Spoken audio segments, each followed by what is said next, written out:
안녕하세요. 저는 서울에 사는 30대 중반 여성입니다. 결혼한 지는 이제 5년 정도 됐고, 이제 3살 된 아들 아이가 하나 있어요. 그렇게 세 식구가 함께 오순도순 행복하게 살고 있습니다. 저는 집이 굉장히 잘 사는 편이에요. 소위 말하는 금수저의 부잣집 딸입니다. 그래서 부족함이라고는 모른 채 살아왔지만 남편을 만나고서는 그게 다가 아니라는 걸 알게 됐어요. 사람이 사람에게 주는 행복이 있고 만족감이 있더라고요. 그리고 제 남편은 어디 가서 당당히 제 말로 제가 시집을 잘 갔다고 외칠 수 있는 사람입니다. 남편은 가지고 있는 조건이 대단치는 않았어요. 물론 공부를 잘해서 좋은 학교를 나오긴 했지만 남들이 우아할 만한 조건은 그것뿐이었습니다. 집이 굉장히 가난했거든요. 딱 개천에서 용난 경우 그게 바로 제 남편이었습니다. 저는 그리고 그런 남편을 굉장히 존경하고 말이죠. 그런 조건과 상황에서 꿈이나 희망을 잃지 않는 그런 점이 말이죠. 그리고 시댁 식구들도 하나같이 너무 좋으신 분들이세요. 부잣집이랑 사돈을 맺는다고 하면 동네방네 자랑도 하고 다니고 콩고물이라도 떨어질까 바라는 사람들이 대부분일 텐데 저희 시댁 어르신들은 주위에 얘기도 하고 다니지도 않으시고 제가 몇 번이나 집을 해드린다고 했지만 부담이 되기 싫다며 거절하시다가 최근에 겨우 작은 아파트 하나를 받으셨습니다. 그나마도 저는 더 좋은 집으로 해드리고 싶었는데 저희 시어머니가 이러시더군요. 사람이 갑자기 상황 바뀌고 그러면 안 된다.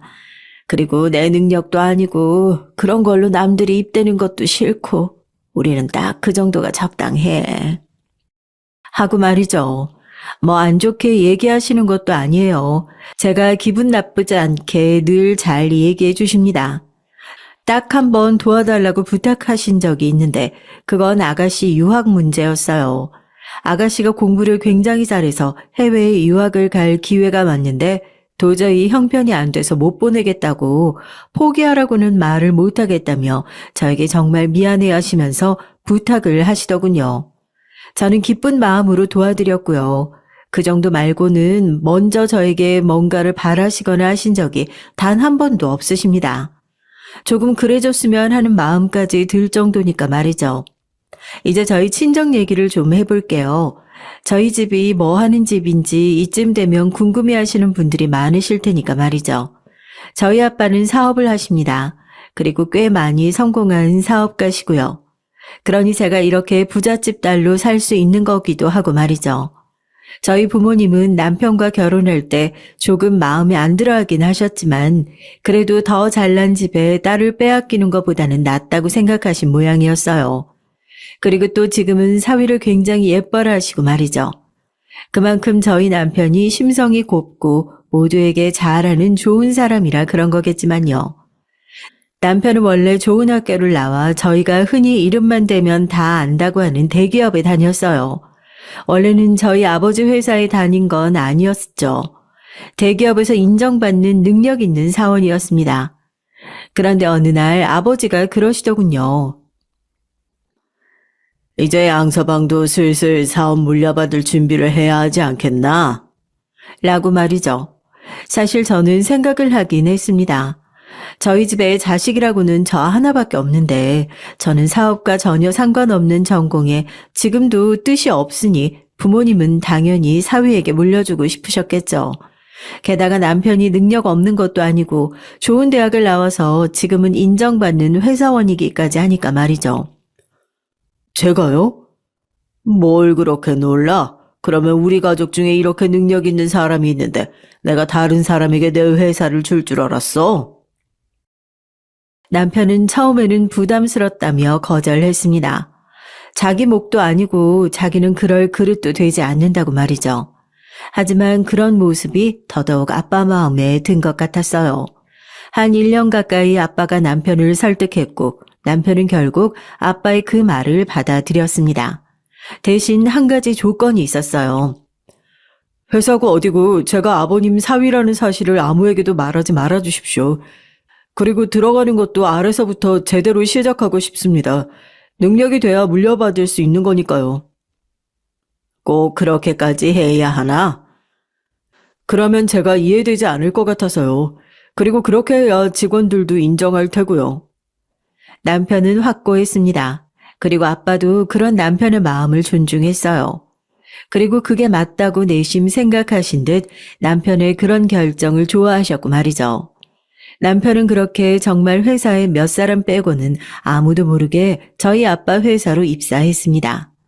정말 거의 모든 사람이 모른 채로 말이죠. 그랬으니 저나 제 남편이 그런 일을 겪은 거겠죠. 이제부터 제가 이곳에 사연을 보내게 된 이유가 되는 일을 얘기해 보겠습니다. 저희 남편은 회사에서 꽤 힘든 나날들을 보내고 있는 듯 했어요.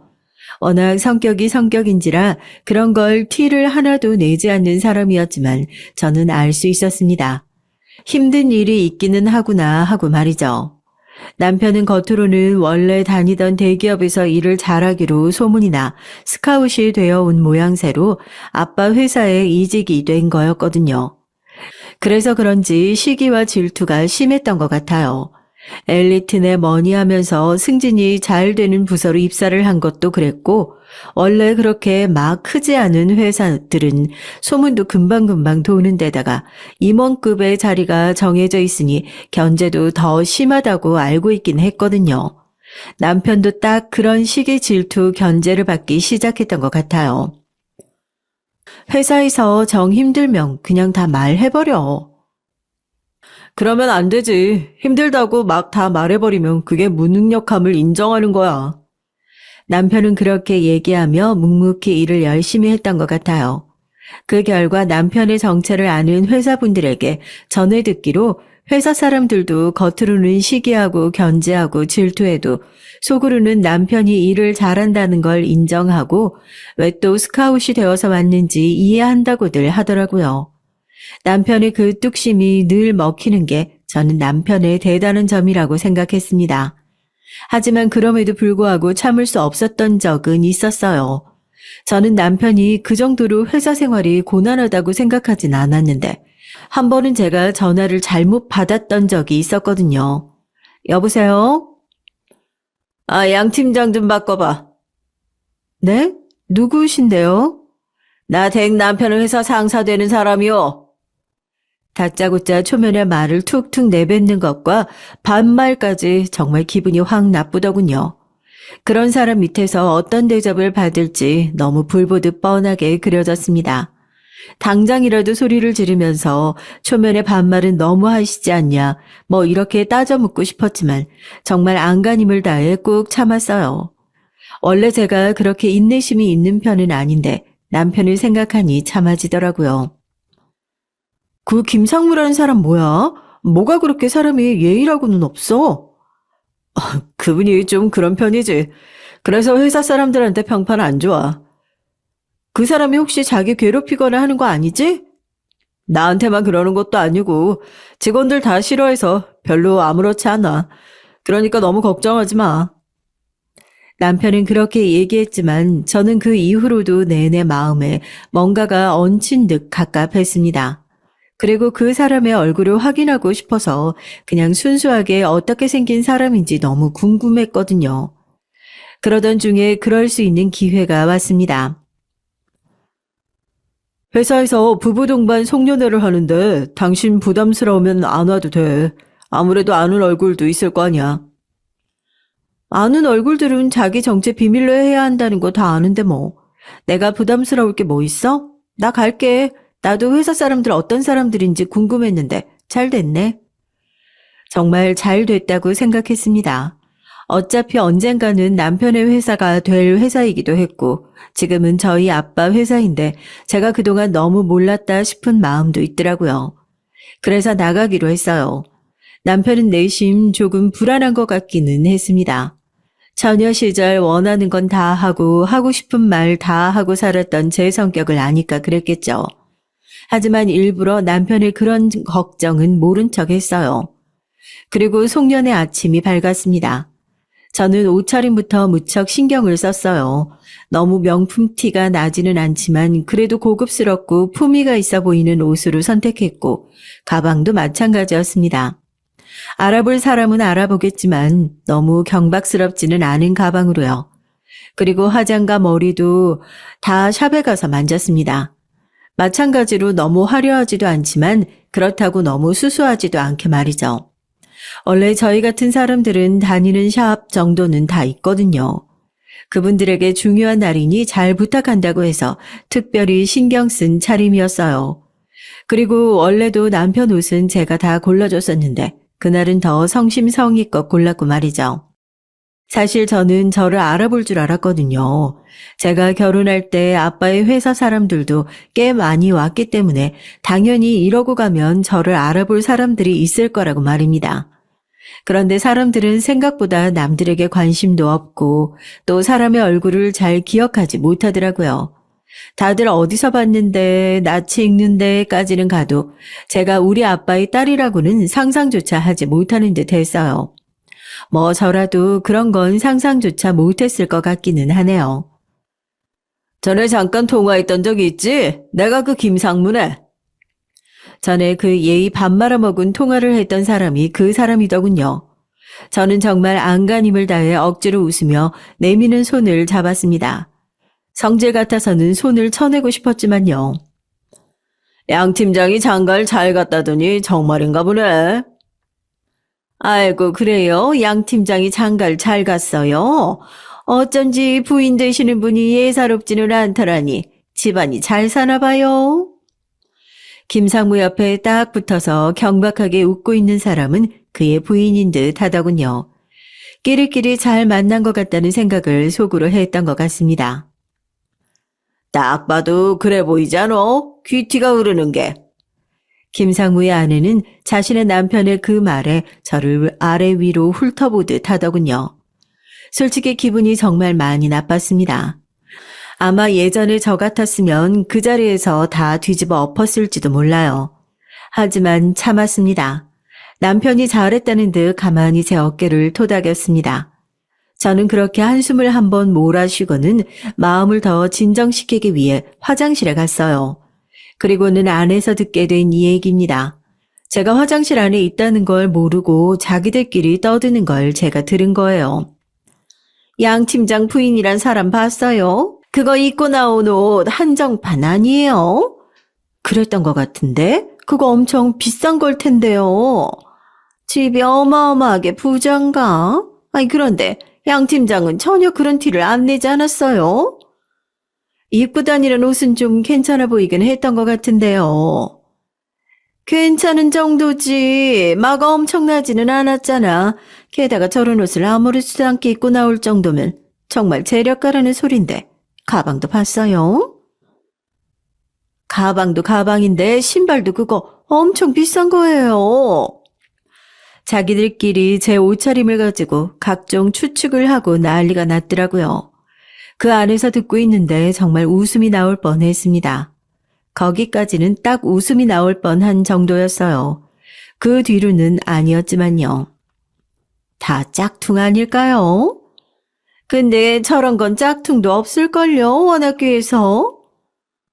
저런 걸 입을 정도의 처가를 가지고 있으면서 이렇게 작은 회사에서 일을 할 리가 없잖아요.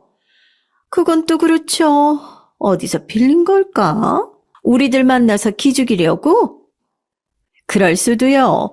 그렇다고 우리가 칠 수 없죠. 그리고 그만큼 부자면 우리한테도 뭔가를 해줘야죠. 남편 앞길 생각해서. 그것도 그렇네요. 기가 차더군요. 너무 천박하고 또 예의도 없고 말이죠. 당장이라도 밖으로 나가서 남의 말을 그런 식으로 뒤에서 하지 말라고 얘기하고 싶었지만 그거마저도 꾹 참았습니다. 저 그날 정말 많이 참았어요. 뭐 결국에 나중에는 폭발했지만요. 그리고 밖으로 나가니 아까 화장실에서 한 말을 지키기라도 하겠다는 것처럼 노골적으로 저를 바라보며 이야기하기 시작하더군요. 그리고 남편들에게 제 옷차림에 대해 얘기했는지 김상무와 박 이사도 저를 훑어보듯 보더군요.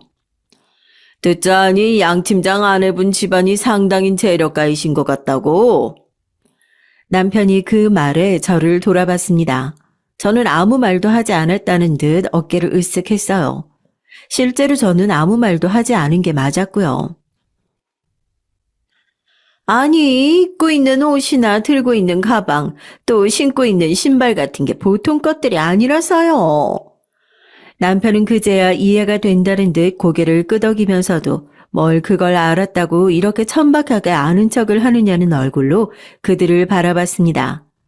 저는 남편의 눈만 봐도 남편이 무슨 생각을 하는지 알 수 있었거든요. 남편은 저와 같은 생각을 하는 게 분명했습니다. 제가 픽 웃으며 말을 이었어요. 그냥 아버지가 땅이 조금 있으셔서 제가 부자는 아니에요. 아버지가 부자시죠. 뭐 틀린 말은 아니었습니다. 저희 아버지는 땅이 많으셨거든요. 물론 회사도 있으셨지만요. 어쩐지 양 팀장 하고 다니는 게 보통은 아닐 거라고 생각했어. 그런데 왜 여기서 이러고 있어? 집에서 땅이나 물려받고 편안하게 살지. 정말 무례하지 않나요? 그런 말을 농담이라고 자기들끼리 하면서 껄껄거리는 모습을 보는데 정말이지 뒤통수를 한 대 치고 싶었습니다.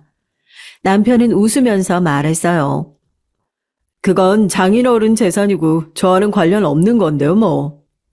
에휴, 그런 게 어디 있어. 결국은 자네 아내가 물려받게 될 거고, 그럼 자네 재산이 되는 거지. 야, 나는 자네 같은 인생이 세상에서 제일 부러워. 장가 잘 갔네, 꿀 빠는 인생. 아이고, 그러니까 말입니다. 사람들 앞에 두고 계속해서 꿀을 빠니 일을 안 해도 되는 거니 하는 말을 해대길래 너무 화가 나서 한마디 하려는데 남편이 저를 막아섰어요. 그러고는 고개를 젓더군요. 정말 또 죽을 힘을 다해 참았습니다. 그리고 그때 아빠가 나타나셨어요. 다들 우르르 아빠에게 인사를 하러 갔습니다. 저는 그 자리에 가만히 있었고요. 김상무 박 이사의 아내가 저에게 말을 걸어오기 시작했습니다. 정말 무시하고 싶었어요. 남편 이 회사에서 성공하고 싶어 해? 네? 그게 무슨 말씀이세요? 당연히 다니는 회사에서 출세하고 싶어 하는 건 모든 사람이 하는 생각이죠. 그래서는 일만 잘해서는 안 돼. 네? 저는 정말 무슨 말을 하냐는 얼굴로 그들을 바라보며 물었습니다. 처음에는 정말 무슨 말을 하려는 건지 알 수 없었어요. 물론 얘기하다 보니 자연스레 알게 됐지만 말입니다. 양 팀장 부인은 되게 온실 속의 화초처럼 자랐나 봐. 이렇게 한 번에 못 알아듣네. 아니면 눈치가 없는 건가? 아니, 그게 대체 무슨 말씀이신지. 여기가 대기업도 아니고 이런 중견기업에서는 줄을 어떻게 타느냐, 누구한테 잘 보이느냐가 승진에 아주 중요하다는 얘기를 하는 거잖아. 따라서 우리한테 잘 보여야 된다는 말이고. 그러니까 자신들에게 잘하라는 얘기를 하고 있는 겁니다. 아니 그런데 구체적으로 뭘 잘하라는 얘기인지 알아들을 수가 없겠더군요. 아니 사실은 어렴풋이 짐작은 하고 있었는지도 몰라요. 하지만 그것만은 아니길 바랐는지도 모릅니다. 어쨌든 아빠의 회사인데 그 회사의 간부라는 사람들과 그 아내들이 그렇게 썩어 있기를 바라지는 않았으니까요. 그게 대체 무슨 말씀이신지. 그래서 제가 아방하게 모르는 척을 했어요. 그랬더니 두 사람은 답답한 듯 인상을 찌푸리고서는 가슴을 치더군요. 아우 답답해. 남편 승진시키고 싶으면 우리 말 잘 듣고 또 알아서 뭐든 준비하라는 말이잖아. 그 뭐든이라는 게 돈을 말씀하시는 건가요? 어머머, 그걸 그렇게 크게 얘기를 하면 어떻게, 누가 들으면 어떻게 하려고. 그러니까 그게 맞기는 맞다는 얘기잖아요. 저는 순간 온몸이 분노로 차가워지는 기분이 들었습니다. 이렇게 노골적으로 돈을 요구하는 것도 너무 화가 났고 그걸 지금 저한테 하는 것도 너무 화가 났고 이런 일이 우리 아빠 회사에서 일어나고 있다는 것도 화가 났어요. 아무렇지도 않게 이런 말을 저에게 하는 걸 보면 그동안 빈번하게 어떤 일이 있어 왔다는 거잖아요. 화가 나서 아무 말도 하지 않고 있던 저에게 두 사람은 계속해서 말을 해왔습니다. 어차피 자기한테 그 정도 돈은 돈도 아닐 거잖아. 그러니까 남편 미래를 위해서 조금 쓴다고 생각해. 그래, 하고 다니는 거 보니까 무리인 것도 아니겠구먼. 저는 한 가지가 궁금했어요. 이거 남편분들도 다 아시는 얘기신 거죠? 다 합의가 된. 그니까 남편들도 공범인지가 제일 중요했습니다. 이 노골적이고 직접적인 뇌물 요구가 아내들이 그저 자신의 주머니를 채우기 위함인지 아니면 남편들과 작당하고 하는 행위인지 말입니다. 후자라면 거의 범죄나 다름없잖아요. 승진이나 앞길을 빌미로 돈을 뜯어내는 행위니까 말입니다. 그런 제 질문의 의도도 모른 채 그들의 아내들은 술술 잘도 불더군요. 당연히 얘기된 거지. 그러니까 안심해도 돼. 우리가 이런 약속은 또 확실하게 지킨다니까. 원래 그렇게 부자고 가진 집안일수록 감투 같은 거 더 중요하게 생각하지 않아? 아니 게다가 아버지가 땅 부자시면 그런 거 더 원하실 텐데. 물론 양 팀장 학벌 좋은 거 나도 아는데 요즘은 학벌은 좋은 사람 많잖아. 어느 회사에서 떡하니 임원직 하나 맡고 있다고 하면 아버님도 어깨가 확 펴지고 그러실 거 아니야. 그러니까 잘 생각해봐. 저희 아빠가 제 남편이 이 회사의 임원이 되면 어깨가 펴질 거라는 얘기를 듣고는 순간 정말로 웃음이 터져 나올 뻔했어요. 이 회사의 오너가 되기 위해 교육을 받는 사람에게 그게 무슨 말이란 말입니까? 진실을 알게 되면 자신이 그런 말을 왜 뱉었는지 땅을 치고 후회할 말들만 하더군요. 제가 썩 내켜하는 얼굴이 아니자 두 사람은 굉장히 의외라는 얼굴을 하더군요. 뭐 제가 바로 받아들이고 얼마를 드리면 되냐 물어볼 줄 알았나 봐요. 우리 힘 없으면 남편 출세길 막힌다니까 그러네. 우리 말이 장난 같아? 인사팀에도 다 우리 남편 사람이야. 능력으로 임원되고 그러는 세상이 아니라니까. 진짜 생각 잘해야 돼. 그리고 우리 말도 잘 듣고 앞으로 모임 같은 거 하면 꼬박꼬박 나오고. 그 속내도 뻔했습니다. 보나마나 불러내서 밥이고 쇼핑이고 다니면서 결제는 다 제가 하게 만들려고 그러는 거겠죠. 저는 점점 더 부글부글 끓어오르는 기분이었습니다. 우스운 마음도 들었지만 그보다 화가 나는 마음이 먼저였어요. 결국은 내 남편이 물려받을 회사가 이렇게 썩었다는 얘기니까 말입니다. 한번 물갈이를 하긴 해야겠네. 제가 혼잣말을 하듯 중얼거렸어요. 그리고 그걸 두 사람이 들었고 말이죠. 뭐 들으라고 한 말이긴 했습니다. 아니, 지금 뭐라고 했어? 그거 우리한테 한 소리야? 네. 제 그 단호하고 즉각적으로 나온 대답에 두 사람은 놀란 듯 보였습니다. 제가 이렇게 반응할 거라고는 상상조차 하지 못했겠죠. 뭐 그랬으니 그런 얘기도 한 거겠지만요. 아니, 지금 그 반응은 남편 출세길 막혀도 상관없다는 뜻이야? 아, 우리가 그렇게 받아들여도 되는 거지? 제 남편 출세길이 왜 두 분 때문에 막혀요? 제가 있는데.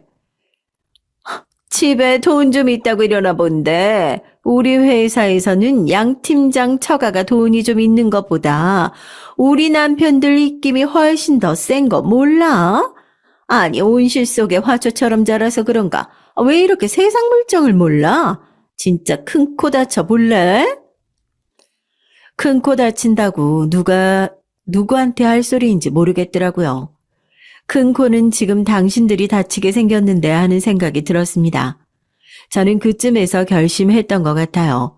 여기서 이것들을 끝장내버리자 하는 결심 말입니다. 그러니까 지금 당신들한테 뇌물을 주고 내가 우리 남편 승진을 구걸하라는 말이잖아요. 내가 왜 그래야 하는 건데요? 우리 회사를 계속 네 남편이 다닐 거면 그래야 한다는 거지. 잘리고 싶어서 이래? 네 남편 잘라줘. 우리 남편들 말 한마디면 네 남편 자를 수 있는 거 몰라? 아마 그럴 수도 없겠지만 그렇다고 한들 그렇게 자르면 노동법에 걸릴 텐데요. 아니 세상 물정 모르는 소리 하네. 털어서 먼지 안 나오는 사람이 어디 있다고? 작정하고 털면 해고 사유 하나 둘쯤 나오는 건 아무것도 아닌 거 몰라? 그러고서는 두 사람은 의기양양한 얼굴로 제 앞에 다가왔습니다. 같지 않았어요. 지금이라도 나와 내 남편의 정체를 알게 되면 당장 고개를 숙이고 무릎까지 꿇게 될 양반들이 말입니다. 그리고 우리 남편들이 이 바닥에서 얼마나 아는 인맥들이 많은지 알아? 결국 회사는 달라도 임원들은 다 거기서 거기라 아는 사이란 말이야. 여기서 우리한테 밉보이면 네 남편은 그 어디에도 취직 못해.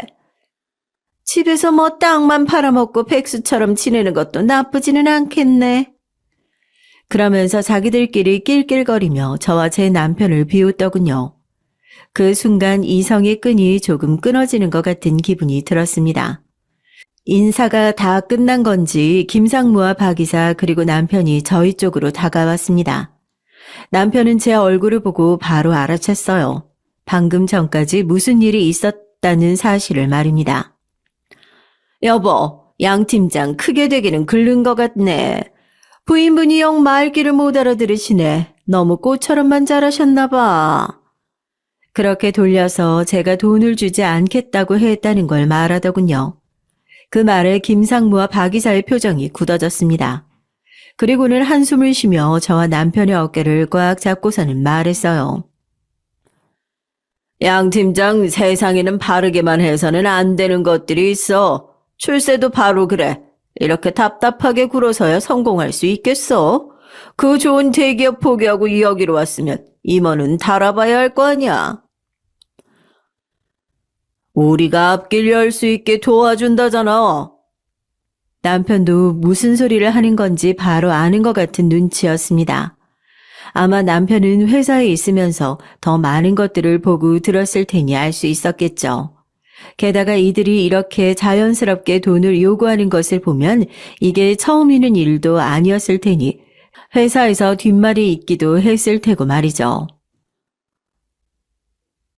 아니, 저는...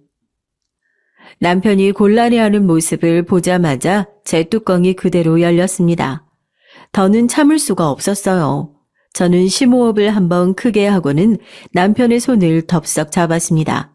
그리고는 남편을 향해 말했어요. 나 이제 더 이상 못 참아. 그리고 남편은 그런 제 말의 의도를 한 번에 눈치챘습니다. 제가 하려는 행동이 뭐였는지 말이죠. 남편은 그러지 말라는 듯 제 손을 마주 잡았지만 저는 이번에는 남편의 말을 들어줄 생각이 없었어요. 이 썩고 고인 물들을 당장이라도 처리해야겠다는 생각뿐이었습니다. 못 참으면 뭐 어쩔 건데? 그러니까 나도 궁금하네. 뭐 할 수 있는데? 김상무와 박 이사의 아내가 그렇게 얘기를 하며 저를 조롱하듯 빤히 보더군요. 그 시선에 남편도 제 손을 놓았습니다. 남편도 이제는 어떻게 더 말려볼 수도 없겠다 싶어진 모양이었습니다. 그리고 그들의 그런 태도에 그럴 마음이 사라진 것도 같았고 말이죠. 저는 그런 그들을 똑바로 보며 말했습니다. 아빠한테 이럴 거예요. 라고 말이죠. 뭐라고? 아빠한테 이른다고? 자기 지금 몇 살이야? 아우, 너무 웃겨. 진짜 공주님이네, 공주님이야. 아빠한테 뭘 어떻게 이를 건데? 여기 와서 이 사람들 혼내달라고 하고 이를 거야? 그래, 어디 한번 일러봐. 자신들에게 곧 닥쳐올 미래를 하나도 모른 채 그렇게 웃고 있는 모습들을 보면서 저는 조용히 전화를 걸었습니다. 제 아빠이자 이 회사의 주인에게 말이죠. 그들은 제가 이른다는 아빠의 정체를 전혀 알지 못하고 저를 비웃기 바빴어요. 뭐 상상하지도 못했겠죠. 저라도 그러긴 했을 거예요. 아빠, 난데. 제가 그렇게 말을 꺼내는 순간 앞에 있던 김상무와 그의 아내 그리고 박 이사와 그의 아내가 더 크게 저를 비웃기 시작했습니다. 진짜 아빠한테 전화를 했나 봐. 어디가 조금 모자란 거 아니야? 정말로 이르는 거야? 하면서 킥킥거렸어요. 이 모든 사실을 다 알고 있는 남편만이 한숨을 쉬며 그들을 가만히 바라봤습니다. 앞으로 저들에게 무슨 일이 닥치게 될지 남편은 알고 있었으니까요. 김범선 상무, 박지웅 이사 알지? 그럼 알지. 그런데 그 두 사람은 왜? 그 사람들 좀 잘나요. 지금 당장.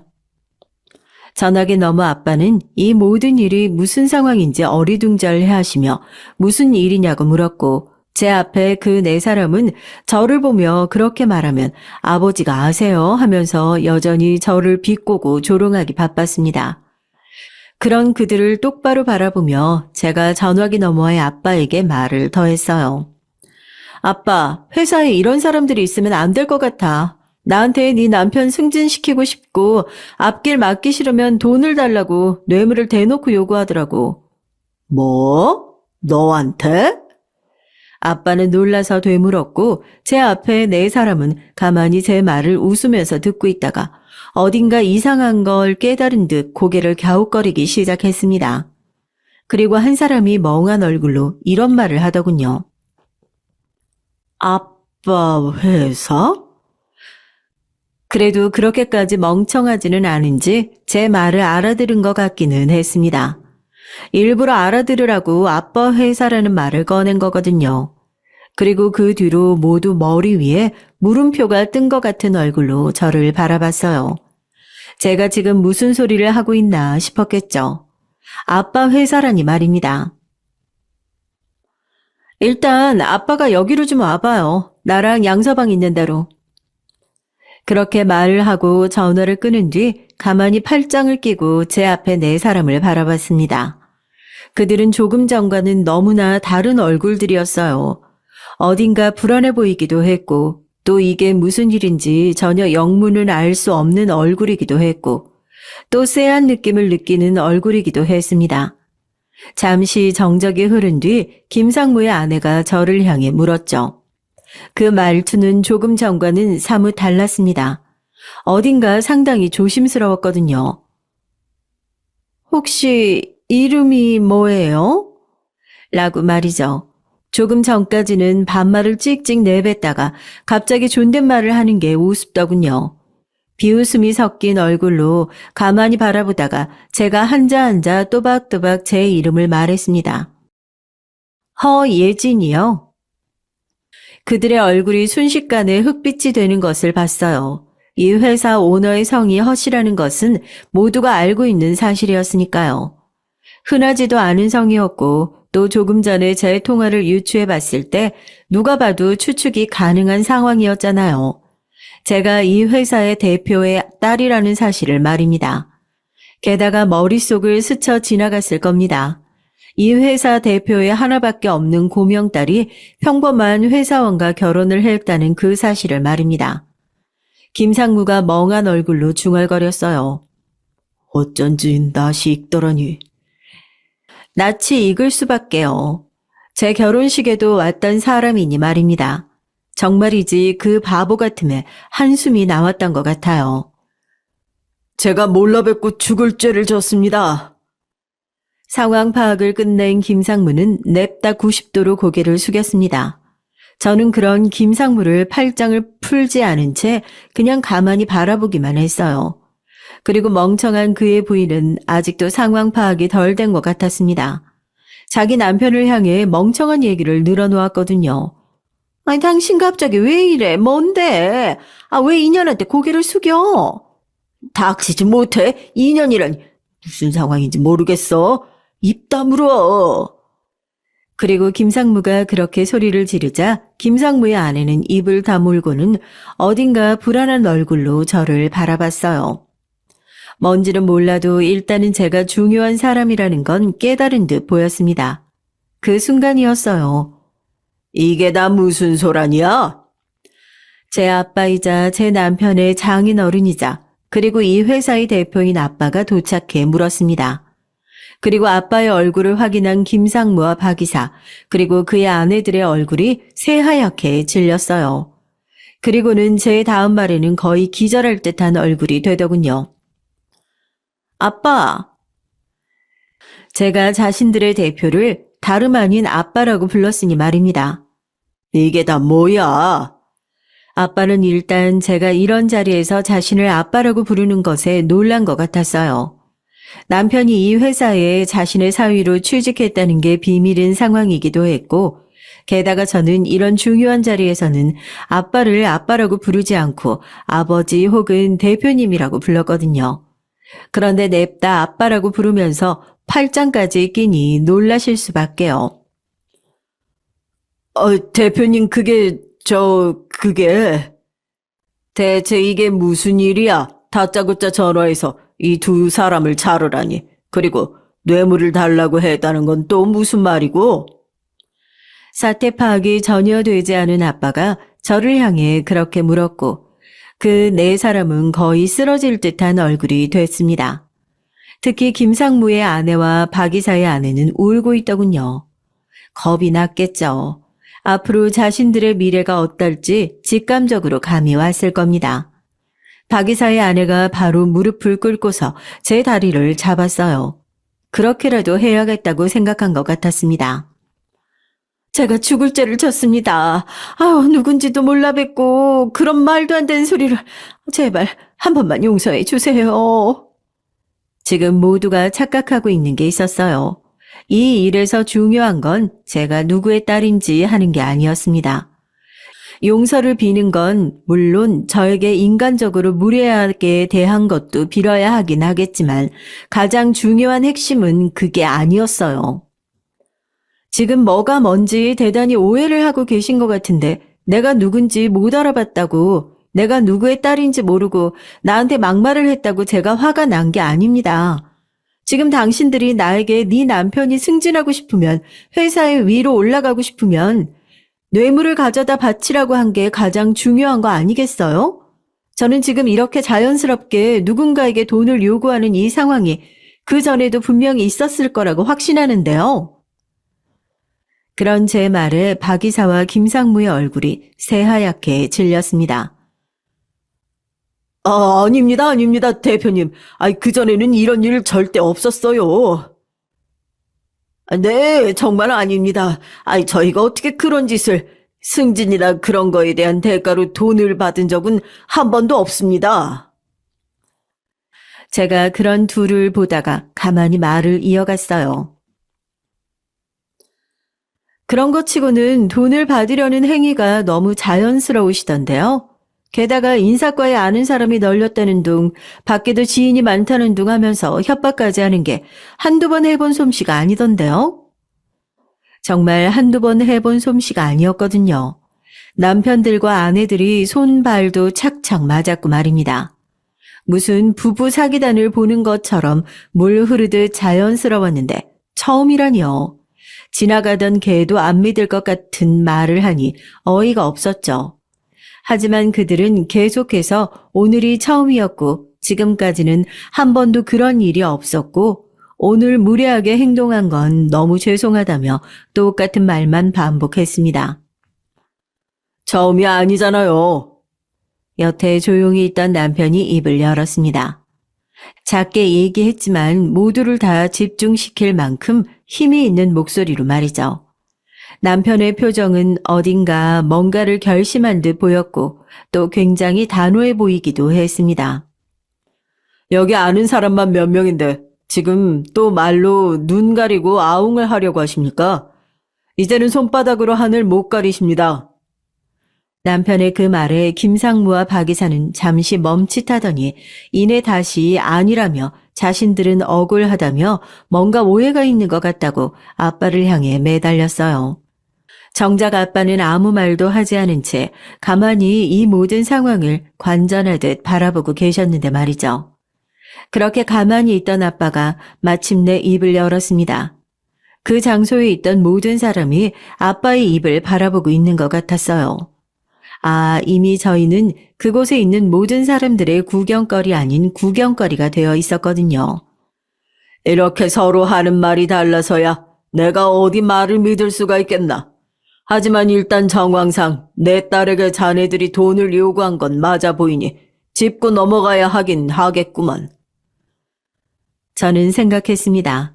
이미 사내에는 저들의 편이 많을 텐데 저와 남편만 우스워질 수도 있겠다고 말이죠. 하지만 아빠 역시 저처럼 생각하신 모양이었어요. 어딘가 안심을 한 듯한 얼굴인 박이사와 김상무를 향해 아빠가 말을 덧붙였습니다. 모든 것이 확실하고 공정하게 조사가 되려면 회사에 오래 붙어있던 사람이 아닌 다른 사람들이 조사해야겠지. 아빠의 그 말에 박이사와 김상무가 화들짝 놀랐습니다. 자네들은 이미 회사에 연도 많고 인맥도 많을 거 아닌가? 그런 사람들이 하는 조사는 신뢰성이 떨어지지. 이 모든 건 내가 우리 사위한테 맡길 테니 그렇게들 알고 있게. 이렇게 얘기하고 아빠는 돌아서서 갔습니다. 오늘 저에게 돈을 요구한 건 또 따로 징계가 있을 거라는 말씀을 하시고서는 말이죠. 그들은 정말 절망적인 표정으로 한동안 멍하니 있다가 저를 향해 다시 우는 소리를 해대기 시작했어요. 뭐 반성한다고 얘기는 했어도 전혀 믿기지는 않겠지만 그 징징거리는 태도들을 보고 있자니 속으로 운이 없어서 재수가 없어서 이렇게 생각하는 게 너무나 뻔하게 그려졌습니다. 제가 아버지 딸이 아니었으면 꼼짝없이 그 돈 줬어야 했겠죠. 그런데 본인들 말처럼 제가 처음이라고 치면 제가 돈이 많아 보여서 그걸 갈취할 목적으로 그랬다는 말인데 그것도 죄질이 너무 나쁜 거 아닌가요? 그들은 그런 제 말에도 그저 죄송하다, 죽을 죄를 지었다 이런 말만 반복했습니다.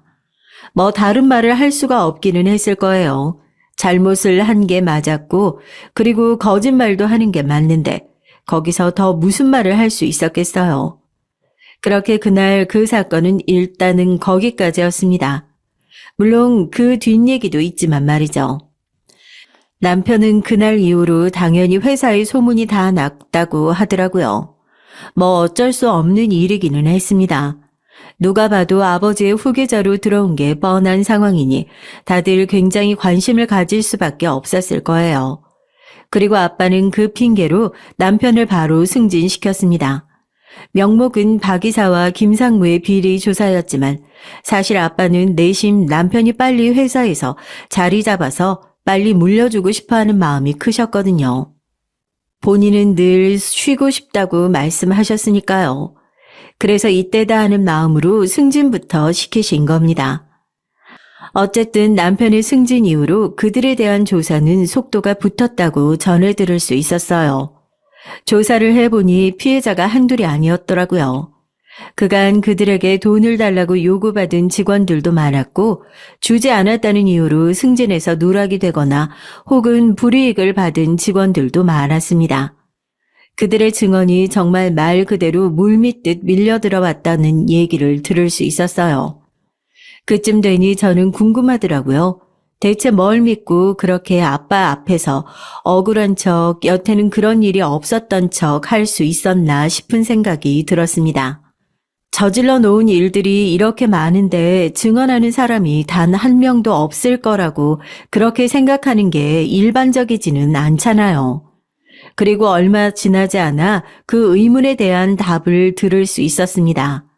물론 그들에게서는 아니었어요. 박이사와 김상무에게 돈을 주지 않아 불이익을 당한 직원의 말에서 그들이 그렇게 당당했던 이유를 알 수 있었습니다. 저한테 그러더라고요. 자기들은 이렇게 해도 된다고. 결국에는 아무 일도 일어나지 않을 거라고. 여태껏 계속 그래왔다고요. 그리고 진짜로 아무 일도 일어나지 않더군요. 회사에는 제 편보다는 저 인간들 편이 더 많았고 사람들은 알면서도 혹시나 자기에게 불이익이 떨어질까봐 입도 뻥끗하지 않았어요. 그래서 수년, 아니 수십 년 동안 그런 비리를 저지르면서 그렇게 당당할 수 있었던 겁니다. 그랬습니다. 회사의 소위 얘기하는 높으신 분 중에서는 백이사와 김상무 편이 많았고 또 그 사람들은 서로의 비리를 눈감아주는 사이였으니 밑에 직원들이 하는 말쯤은 가볍게 무시를 하고 또 그런 얘기를 함부로 떠들고 다니는 직원들에게는 불이익을 주는 방식으로 계속해서 입막음을 해왔던 거예요. 말 그대로 안에서부터 골마서 썩어가고 있었어. 남편이 말했습니다. 이 일을 해결하기 위해서는 생각보다 많은 시간이 필요하다고, 더 힘들 거라면서 말이죠. 겉으로 보기엔 김상무와 박 이사 둘만의 일이었지만 파고 들어가면 침묵으로 동의를 해줬던 다른 윗선들도 있었을 테니 말입니다. 남편이 그렇게 승진하자마자 위부터 건드리니 그런 남편을 못마땅한 게 생각하는 사람들도 많았다고 합니다. 하지만 아빠가 힘을 많이 실어줬다고 하네요. 아빠도 내심 회사가 안에서부터 곪아가고 있고 이 문제를 해결해야 앞으로 더 커질 수 있다는 걸 알고 계셨던 듯합니다. 하지만 그걸 다 잡을 계기가 없었고 저와 제 남편의 일이 그 계기가 되었던 거죠.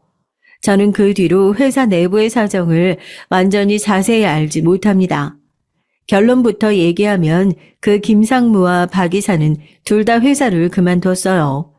중간에 본인들이 스스로 그만뒀다고 하더라고요.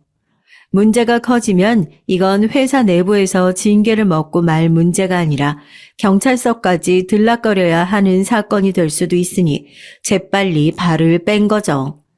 그리고 남편은 계속해서 회사 내부에 골마 있는 부분들을 해결하려고 노력 중이고요. 아직도 그 싸움은 끝나지 않았습니다. 아빠는 그 문제를 해결해 나가는 남편을 보면서 이 회사를 정말 맡겨도 되겠구나 하는 확신을 얻으셨다고 나중에 얘기해 주셨어요. 그리고 박 이사와 김상무의 그 아내들이 저에게 한풀이라도 하듯 찾아와서 따진 적이 있었습니다. 저는 연락이 와서 불러내길래 뭔 사과라도 하려나 싶었는데 제가 그들을 너무 만만히 봤더라고요. 상상 이상의 사람인데 말입니다.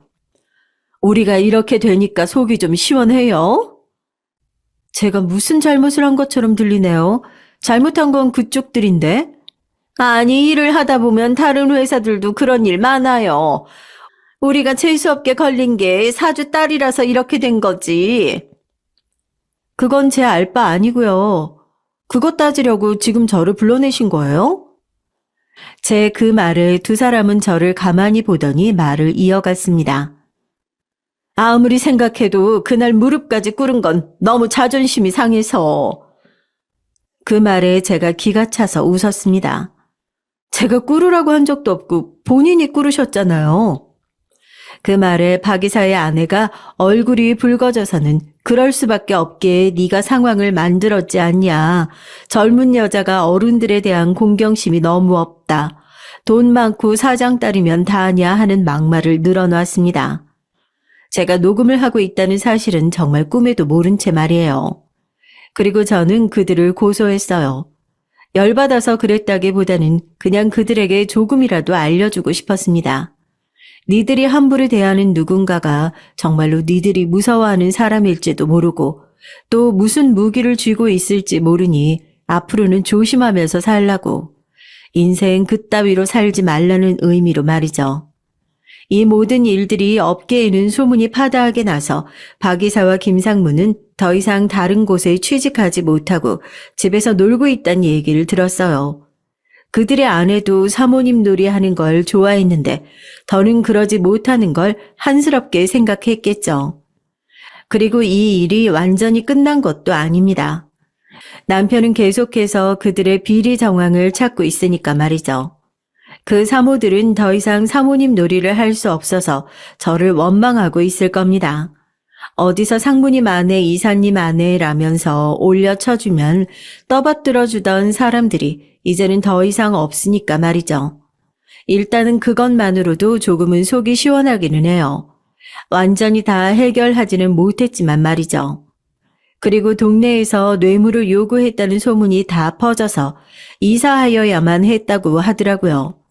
자식들이 다니는 학교에도 부모가 뇌물을 받았다 뭐 이런 얘기가 퍼져서 아이들이 전학을 가야 했다고도 들었고 말입니다. 그래도 아주 조금이라도 받는 벌이 있어서 다행이라는 생각을 했던 것 같아요. 그리고 언젠가 남편이 모든 조사를 다 하고 회사의 비리를 완전히 뿌리째 뽑게 되는 날 그들은 경찰서에 가 있을 거니까요. 그리고 그날이 멀지 않았다고 저는 확신합니다. 남편은 그럴 능력이 있는 사람이니까요. 어떤 일을 겪으면서 제일 많이 했던 생각이 자신의 지위나 가진 것에 취해서 도덕적으로 옳지 않은 짓이나 행동을 아무렇지 않게 하다 보면 그게 정말로 별 문제가 안 된다고 느껴지는 순간이 오는 사람들이 있는 것 같더라고요. 저는 그렇게 되지는 않겠다 하는 생각을 했습니다. 너무 추하잖아요. 완전하게 사이다처럼 시원한 복수를 한 건 아니지만 아직 이 얘기는 현재 진행형이니까 다음에 완전하게 그들이 죗값을 치르게 되면 그리고 그게 사연거리가 된다는 생각이 들면 다시 얘기를 전하러 올게요. 제 얘기가 재미있으셨을지 모르겠네요. 저는 쓰다 보니 지난 날이 떠올라 화가 나기도 했지만 그래도 나름대로 재미있었거든요. 여러분들도 그랬으면 좋겠습니다. 그리고 제 얘기가 누군가에게 조금이나마 교훈이 되었다면 더 좋을 것 같네요. 사실 그랬으면 하는 마음에 사연을 쓰게 된 거니까요. 얘기가 너무 길어졌는데 긴 얘기 들어주셔서 감사합니다. 언제 어디서나 늘 행복하시고 건강하세요. 청취자 여러분 안녕하세요. 저는 결혼한 지 얼마 안 된 32살 새댁입니다. 이제 갓 돌이 지난 아이가 하나 있고요. 저를 아껴주는 마음씨 착한 남편이 있습니다. 세상에 우리 세 식구만 산다면 저는 너무너무 행복할 것 같아요. 그런데 저한테는 좀 대하기 힘든 가족이 있습니다. 저희 시아버지와 시동생은 두 분 다 저한테 잘 대해주세요. 집안에서 막내이다 보니 친정에서도 별 어려움 없이 가족들과 잘 어울려 보냈습니다. 그런데 꼭 저를 따라다니면서 괴롭히는 사람이 한 명 있어요. 오늘은 그분에 대해 이야기하려고 합니다. 오늘의 제 얘기 길더라도 꼭 들어주시고 여러분이 판단을 좀 해주셨으면 좋겠다고 생각해서 사연을 보내게 됐습니다. 저는 딸 셋 중에 막내로 태어나서 집안의 귀여움과 예쁨을 한 몸에 받으면서 어린 시절을 보냈습니다. 첫째 언니는 저와 5살 차이가 나서 크게 싸우지 않고 꼭 이모나 엄마처럼 제게 잘 해주었고 2살 차이 나는 둘째 언니와는 티격태격하면서도 중요한 순간에 단합이 잘 되는 그런 친구 같은 사이로 지냈습니다. 저의 친정 부모님은 두 분 다 선생님이세요. 아버지는 고등학교 선생님, 어머니는 초등학교 선생님이셔서 저는 어디 가서 선생딸이 버릇없다 소리를 듣지 않기 위해서 몸가짐을 조심하고 웃 어른을 공경하면서 모범생으로 학교 생활을 마쳤습니다.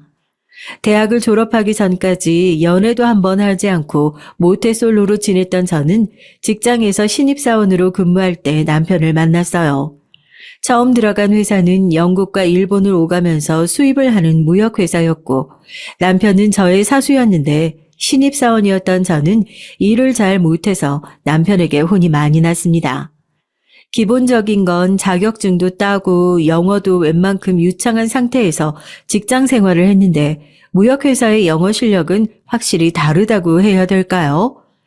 일상 회화와는 다른 경제적인 용어들의 홍수 속에서는 전화 응대도 완벽하게 할 수 없었고 이메일을 보내도 실수를 할 때가 많았습니다. 은영 씨, 미스터 데이비드한테 보낸 메일 어떻게 된 거예요? 틀린 곳이 5군데도 넘어요. 대학 다닐 때 영어 공부 안 했어요? 죄송합니다. 읽어보고 다시 고쳐서 보내겠습니다. 됐습니다. 대신 내가 사과 메일 보냈어요. 앞으로 바이어들한테 메일 미리 보내지 말고 나한테 검사 받고 보내세요. 알았습니까? 네, 알겠습니다. 뭐라고요? 잘 안 들립니다. 알겠습니까? 네, 알겠습니다. 저는 입사 초기에 정말 눈물이 쏙 빠지도록 남편에게 혼이 나면서 일을 배웠어요. 그래서인지 제 영어 실력은 나날이 늘어가더라고요.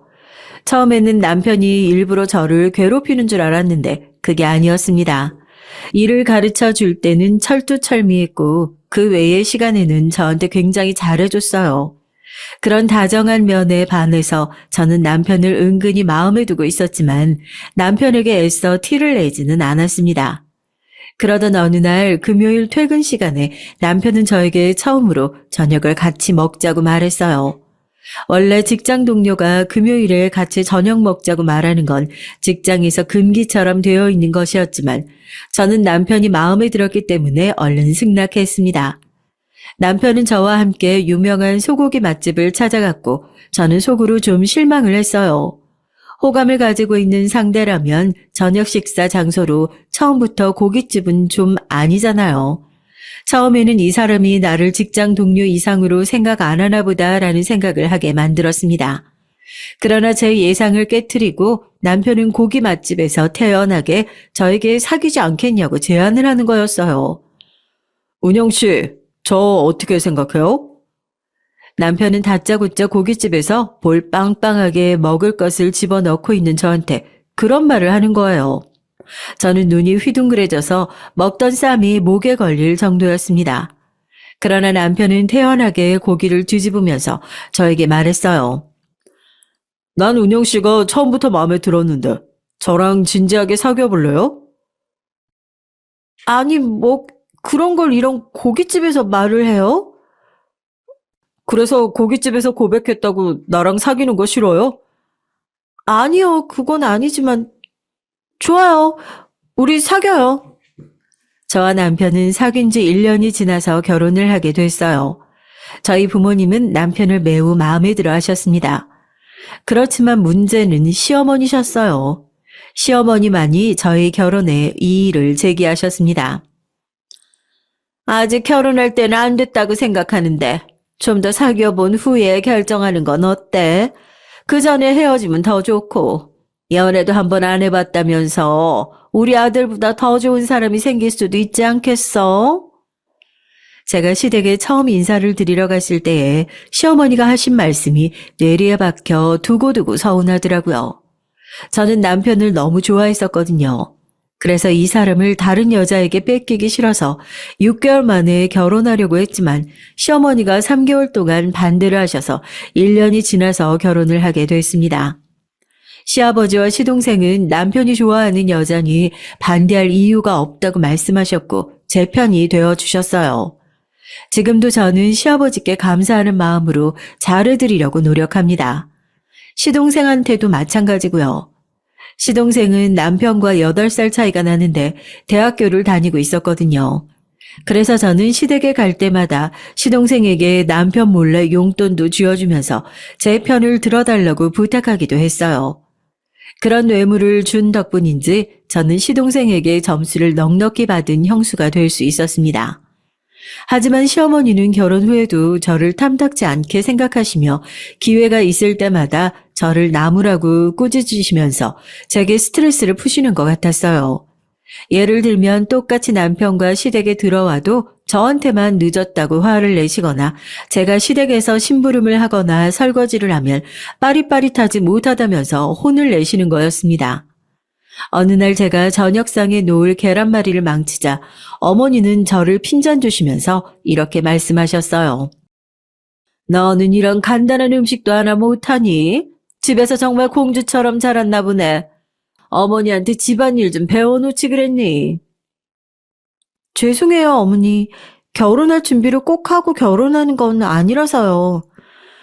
그러게 이렇게 빨리 번갯불에 콩 구워 먹듯 결혼하는 거 아니라고 했었지 내가. 어머니, 하다 그런 것까지 혼내시면 어떡해요? 그리고 더 잘하는 사람이 집안일 하면 되죠. 부부간에 그게 뭐가 중요한데요? 얘가 너 혹시 집에서 네가 집안일 다 하는 거 아니니? 내가 이러라고 너 곱게 기른 줄 알아? 안 되겠네. 너희들 매주 주말에 시댁 와서 세아가는 집안일 좀 배워야겠다. 남편의 낭패한 표정이 떠오르자 시어머니는 남편과 저를 번갈아 노려보시면서 말씀하셨어요. 왜? 싫다는 걸 그렇게 티나게 표정으로 표현을 하니? 넌 내 아들 맞아? 어떻게 결혼하자마자 저렇게 돌변할 수가 있어? 아휴, 내가 아들을 헉 키웠네. 아무리 마누라가 예뻐도 엄마 앞에서 그런 티 내는 거 아니지? 어머니는 과장되게 화를 내시며 저한테 남편이 냉정해진 탓을 돌렸습니다. 저는 식겁해서 어머니께 변명 아닌 변명을 해야만 했어요. 제 잘못도 아닌데 싫은 소리를 듣는 건 죽기보다 싫었지만 그때는 어머니에게 미움받고 싶지 않았습니다. 어머니 고정하세요. 제가 당분간 매주 올게요. 제가 빨리 집안일을 배우는 게 어머니 마음에 드시겠어요?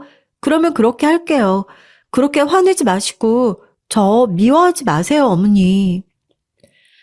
그날 시댁에서 돌아오는 차 안에서 남편은 저를 측은하게 바라보며 말했습니다. 자기는 뭘 그런데 수긍을 하고 있어. 우리도 우리 사생활이 있어야지. 난 황금 같은 주말에 당신이랑 놀러 다니고 싶지 본가에 가는 거 싫다고. 주말마다 시댁에 오면 나도 불편하고 당신도 마음 편하지 않잖아.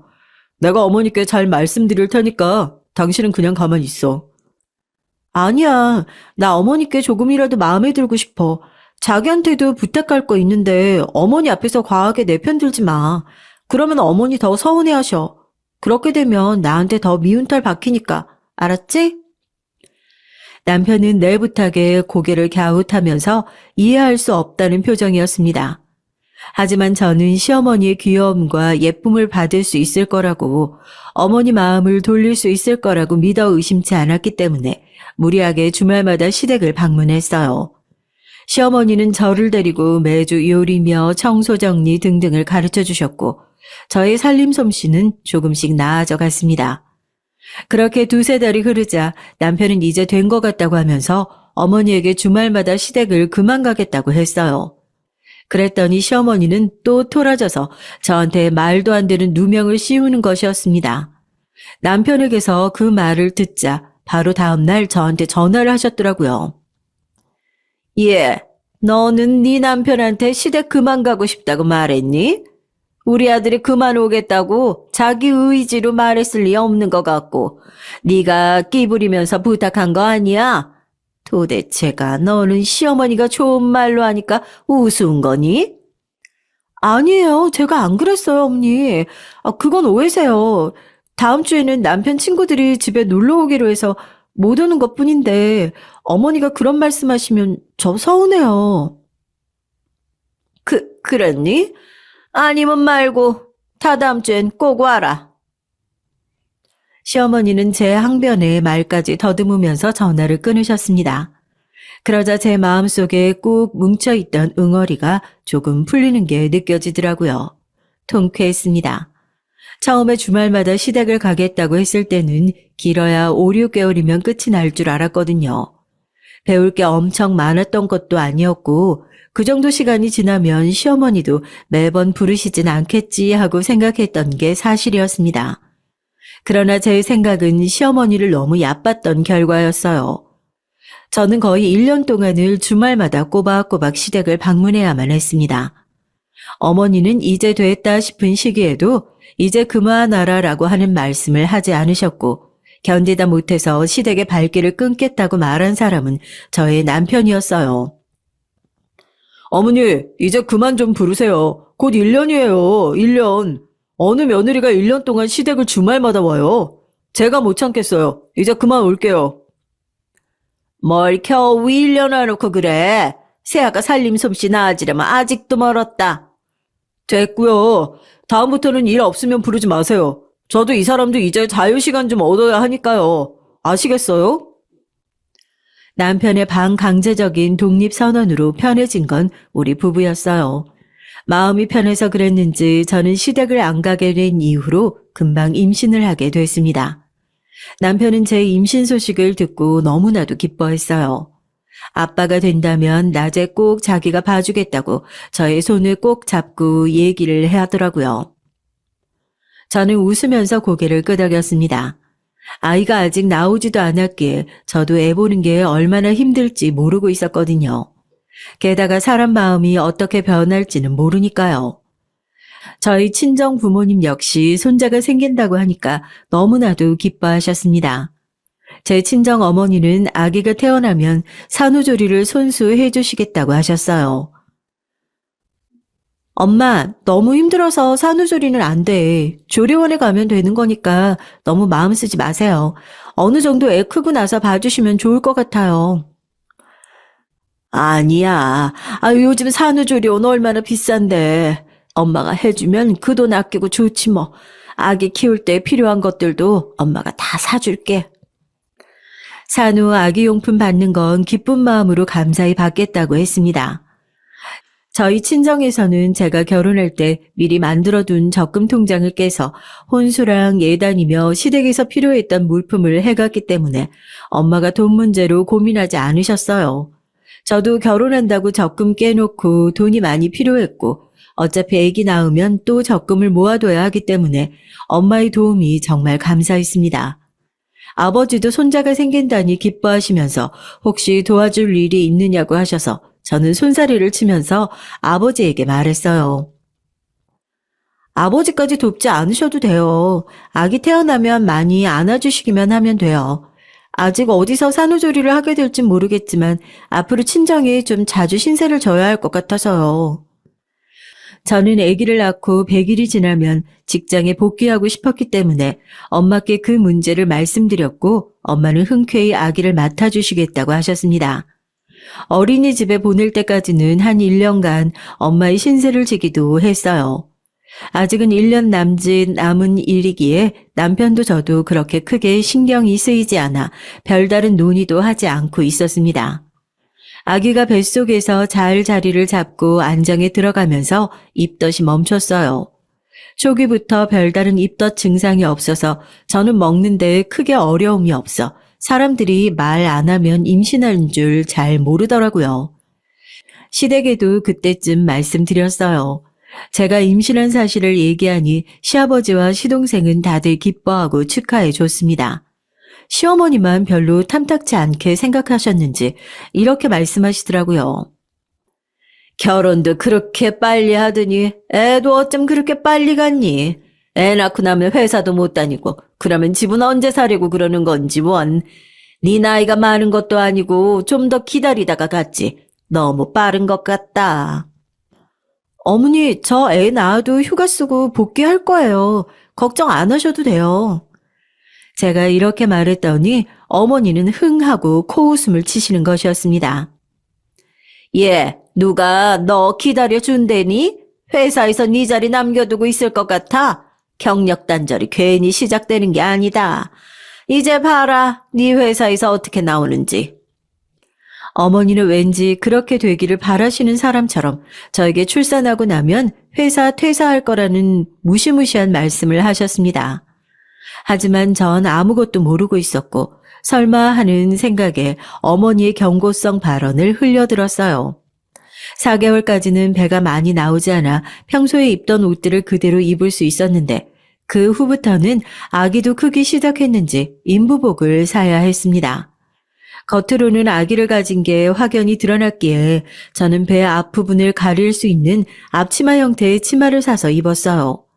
그런 채로 저는 별 생각 없이 출근을 했는데 회사 동료들이 저한테 와서는 다들 한마디씩 하는 것이었습니다. 운영대리님 임신하셨어요? 와, 진짜 용자시네요. 임신하고 출산했으면 회사 생활은 끝이라던데. 그래서 저는 결혼도 안 할 거잖아요. 자유로운 솔로, 빛이 나는 솔로로 살 거예요. 어머, 은영대리 진짜 임신한 거야? 부장님한테 최대한 늦게 말해. 알지? 자기 신입사원일 때 결혼한 과장님. 애 가졌다고 계속 갈굼당하다가 그냥 자기가 자진 퇴사했잖아. 윗사람들이 가만 놔두질 않아요. 그러니까 애 낳고 돌아오면 자기 자리 없어진다잖아. 회사에서는 내 말 허투루 듣지 마. 꼭 늦게 말해. 알았지? 제가 임신했다는 걸 알자마자 회사의 동료들은 축하하는 게 아니라 걱정을 해주고 있었습니다. 설마 임신한 게 무슨 죄도 아닌데 그렇게까지 하려고 할까요? 여러분은 회사의 임신 사실을 언제쯤 알리셨나요? 제가 임신한 걸 안 알렸어야 할까요? 그런데 시간이 지나면 어차피 알게 될 일이잖아요. 그래서 저는 남편에게 부탁을 했습니다. 부장님께 제 임신 사실을 대신 말하고 허락 좀 받아달라고요. 휴가 쓰는데 동료들의 말을 들으니 굉장히 눈치를 줬다고 하셨더라고요. 그런데 의외로 쉽게 해결이 됐습니다. 부장님, 저 와이프 말인데요.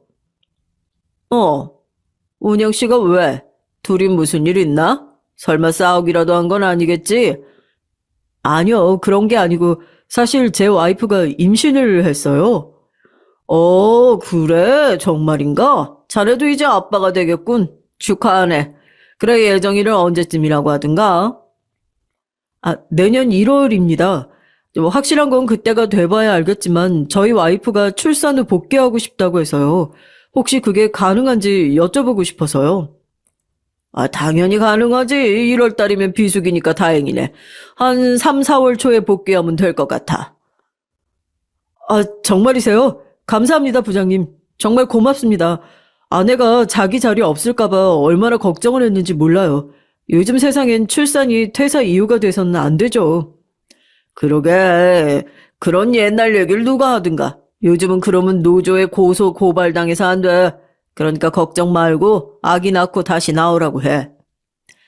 남편의 말을 들은 저는 가슴을 쓸어내리며 안도의 한숨을 쉬었습니다. 부장님의 허락도 받았으니 저는 한결 안심하는 심정으로 편하게 회사를 다니게 됐죠. 그 후로는 정말 빛보다도 빠르게 지나갔고 저는 임신 막달의 무거운 몸으로도 계속 회사를 다니고 있었어요. 아기를 낳고 나서 산후휴가를 모두 몰아쓰고 싶어서였습니다. 막달이 되니 몸도 무겁고 손도 잘 붓고 몸이 제대로 움직이지 않았어요. 그래도 이를 악물고 참고 회사를 다녔습니다. 그러다가 회사에서 무리를 했는지 어느 날 저는 임신성 고혈압에 걸리고 말았죠. 저는 머리가 너무 아파서 손이 떨리고 어지러운 기분을 느끼고 밤을 자다가 일어났어요. 심상치 않은 몸의 기운을 느껴서 얼른 남편을 깨워 응급실에 가자고 했고 그날 혈압이 너무 높아서 수술을 해야 한다고 산부인과 주치의 선생님이 그러시더라고요. 저는 겁이 덜컥 났습니다. 제 평소 신조는 당연히 자연분만이었거든요. 저는 의사 선생님에게 간청을 하기 시작했습니다. 선생님, 저 꼭 자연분만 해야 해요. 그래야 빨리 아물고 회사 복귀도 빨리 할 수 있단 말이에요. 수술은 제 계획에 없었던 일인데 제발 자연분만 할 수 있게 부탁 좀 드릴게요. 그게 산모님 마음대로 되는 게 아니에요. 지금 당장 수술 안 하시면 혈압 더 높아지고 아기한테도 안 좋아진다고요. 이만큼 다 키워 낳기만 하면 되는데 아기한테 무슨 일 생기길 바라세요? 산모님, 제발 말 좀 들어요. 의사 선생님도 할 수 없다고 했습니다. 저는 눈물을 흘리면서 어쩔 수 없이 수술 동의에 사인을 했고 남편은 제 옆에서 제 손을 꼭 잡고 저를 수술방으로 보냈어요. 자기야, 꼭 괜찮아질 거야. 걱정하지 말고 마음 푹 놓고 한숨 자고 와. 그러면 예쁜 우리 아기 보일 테니까. 알았지? 걱정하지 마. 그 이후로는 기억이 없습니다. 제가 깨어나 보니 아기는 이미 신생아실에 가 있는 상태였고 저는 만 하루 동안 굶으면서 기운 없이 누워 있었어요. 남편은 제가 눈을 뜨자마자 제 손을 잡고 호들갑을 떨기 시작했습니다. 자기야, 깼어? 괜찮아? 나 기억나지? 누군지 알지? 우리 아기 얼마나 예쁜지 몰라. 너무 예쁜 공주님이야. 당신 정말 고생했어. 수고했어. 우리 공주님 보러 가자. 내가 자기 부축해줄게. 남편이 속사포처럼 쏟아내는 말이 저는 머리가 아파서 더 들을 수가 없었습니다. 저는 손을 들고 휘휘 내저 남편의 말을 끊었어요. 저절로 얼굴이 찌푸러지면서 신경이 날카로워지더군요. 남편에게 미안했지만 지금은 덜 깬 정신을 수습하고 푹 쉬어야겠다는 생각뿐이었습니다. 당신 말을 듣는데 골이 너무 울려.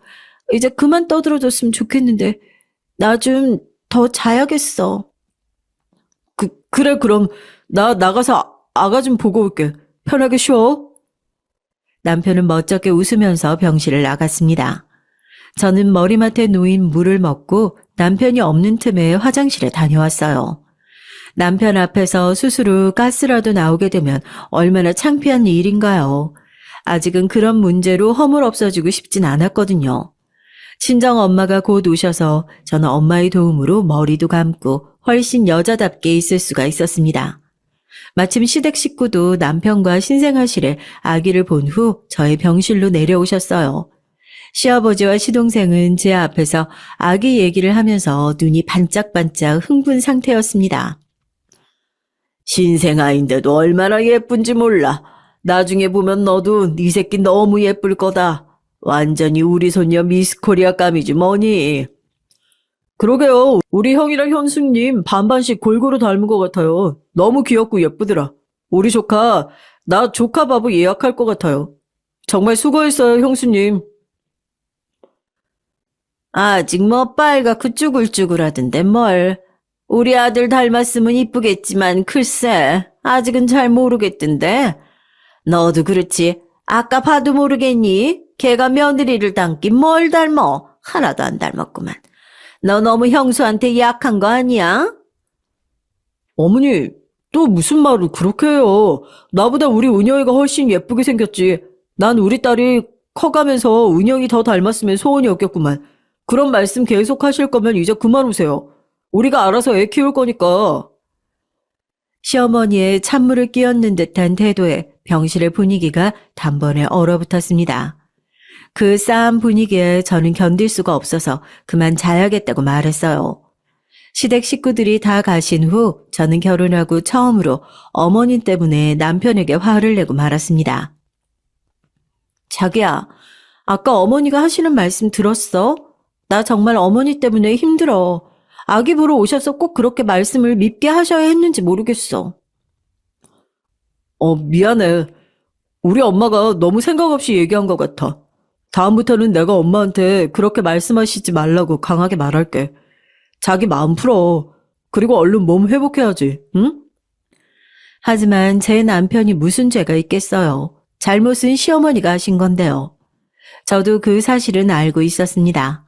아기와 함께 병원을 퇴원해서 저는 친정집으로 먼저 갔습니다. 예약했던 조리원에서 스케줄 문제로 일주일 정도 뒤에 들어가야 한다는 말을 들었거든요.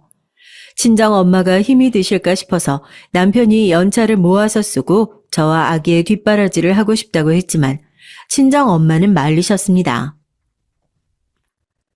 괜히 회사에 눈치 보일 일 하지 말고 그냥 집으로 와. 같은 회사에서 두 사람이 다 휴가 쓰면 어떡해. 엄마 괜찮으니까 원래 산후조리 다 해주려고 했었는데 한 달 정도 머물다 가도 엄마 끄떡 없어. 이제 퇴직도 했고 할 일도 없는데 뭐가 어때? 잠도 못 주무실 거고 아기 울면 내가 엄마한테 애 줘버리고 쉴 것 같은데 그래도 안 힘드시겠어요? 엄마가 딸 셋이나 키웠어. 은영이 너 그거 몰라?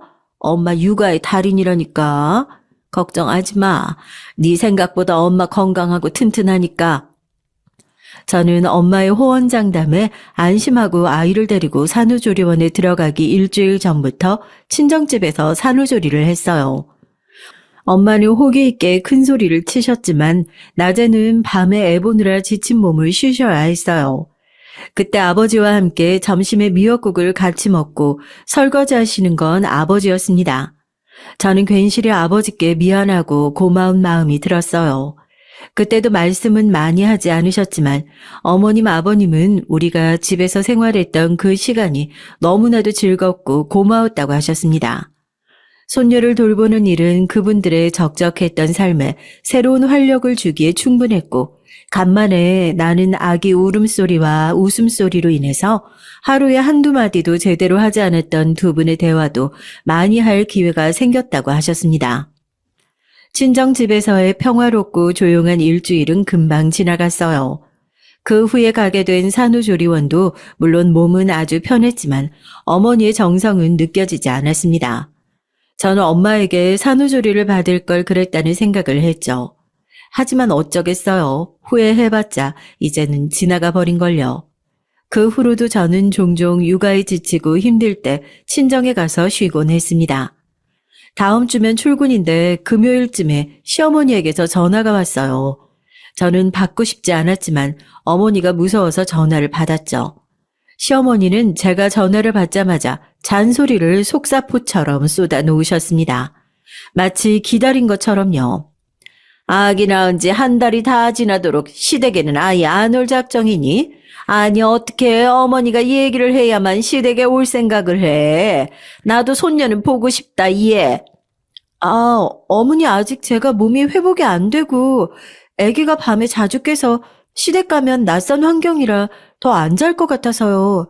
이번 주 주말에 남편이랑 아기랑 같이 갈게요. 잠은 집에서 자고요. 아니 그래도 애 데리고 오는데 하룻밤 정도는 잘 수 있잖아. 시댁이라고 그것도 못 해주니? 네 친정은 문턱이 닳도록 드나들면서 시댁이라고 오기 싫다는 거야? 너 날 싫어하니?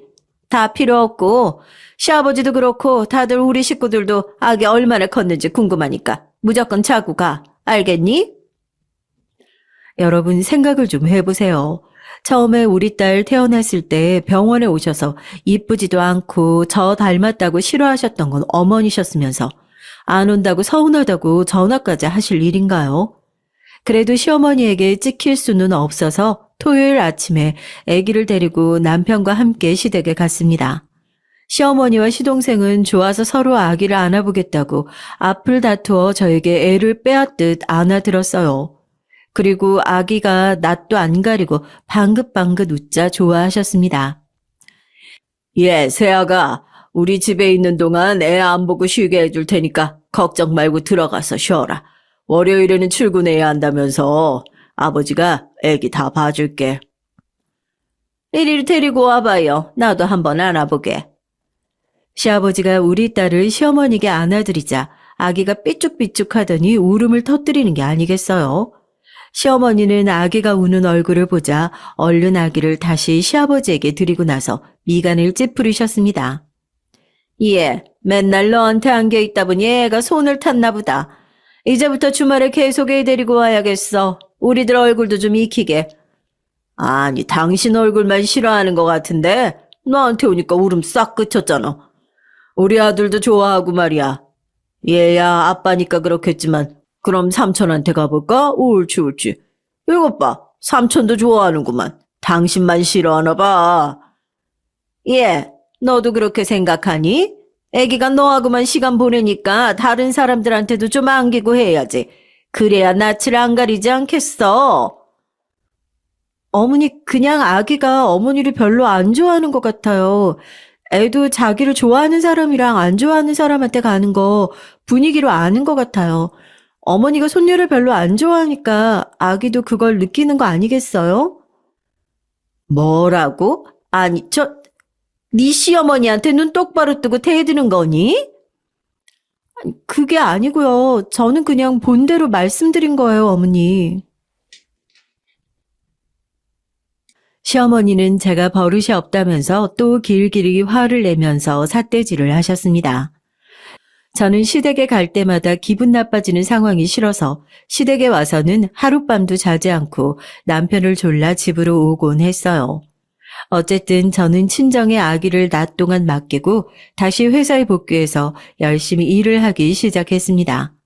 그리고 퇴근 전에 아기를 데려가는 날들이 계속됐어요. 그러다가 친정엄마가 아기 보는 게 너무 힘드셔서 손목과 다리에 관절염이 생기고 말았습니다.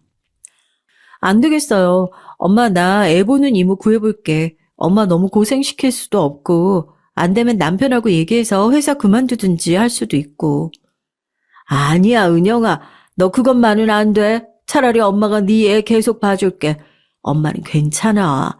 요즘 회사 그만두면 다시 재취업되는 줄 알아? 제 입으로 회사를 그만둔다고 하자 어머니는 펄쩍 뛰며 반대를 하셨어요. 절대로 경력 단절만은 안 된다고, 차라리 일을 시간을 줄여 적게 하는 한이 있어도 전업주부는 안 된다고 하셨습니다. 저도 회사는 계속 다니고 싶었습니다. 하지만 베이비시터는 잘 구해지지 않았고 어렵게 구한 베이비시터는 저희 딸하고 안 맞아서 그만두기를 몇 번이나 계속하게 됐어요. 저는 일주일도 되지 않아 무책임하게 그만두는 베이비시터에 지쳐서 회사에 휴직 신청서를 냈습니다. 휴직을 하고 나니 아기와 같이 있는 시간은 길어져서 좋았지만 매일 아기하고 집에만 있다 보니 저는 점점 우울의 늪에 빠져버렸죠.